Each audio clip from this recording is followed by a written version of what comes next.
I had the misfortune of being on a crowded train the other day during rush hour, and everyone just kept piling in, like their lives depended on it, instead of waiting even 1 minute longer for the next train. It's the same when getting into a lift these days.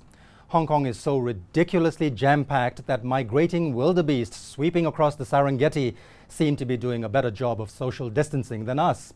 Why is anyone even surprised that we're facing a full-blown fourth wave of the pandemic now?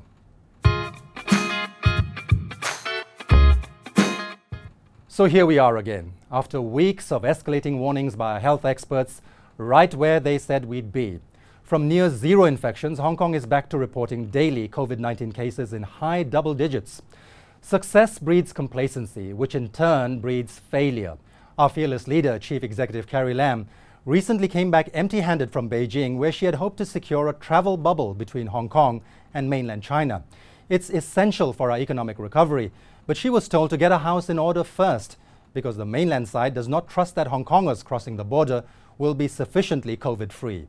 Even more embarrassing, this new infection surge has burst another travel bubble that Hong Kong was all set to create with Singapore. It had to be scrapped suddenly on the eve of its much-vaunted launch. When it comes to strict prevention measures, our government seems to be on the back foot always. It's constantly plugging obvious loopholes weeks or months too late. Take, for example, this business of allowing people returning from overseas to quarantine at home and wait for confirmation that they don't have the virus, while their family members are free to go out and spread it if they do. You can't blame only the government. Just because you have a mask on doesn't make you immune. But tell that to everyone out there behaving like they're in the middle of the Hajj. I'm talking about streets filled with festival-sized crowds of shoppers and loiterers, commuters piling into trains and buses and lifts like they're out to break world records for how many can fit into one confined space at a time. Bars and restaurants packed to the rafters, as if wining and dining outside is absolutely essential for human survival.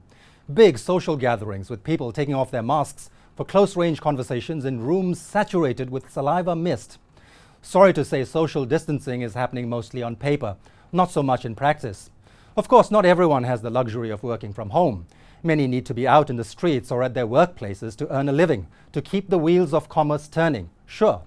But so many others who can afford to work from home or stay home when they're not working are not doing it. I mean, just look at the super spreaders identified by health authorities in this latest outbreak. Dance clubs. That's right, scores of infections among mostly well-heeled middle-aged to elderly ladies and their young male dance teachers.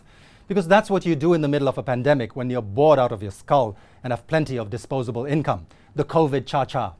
My sympathies to those who've been infected in this dance cluster, but seriously, how ridiculous coming down with the plague like this. Please, do your pandemic pirouettes at home. I will say one thing about staying home for millions of Hong Kongers though. It's tough when you live in coffin-sized cubicles or pigeonholes dotting high-rise buildings.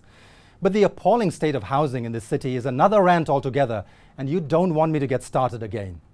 Been there, done that, have t-shirt, and made no difference.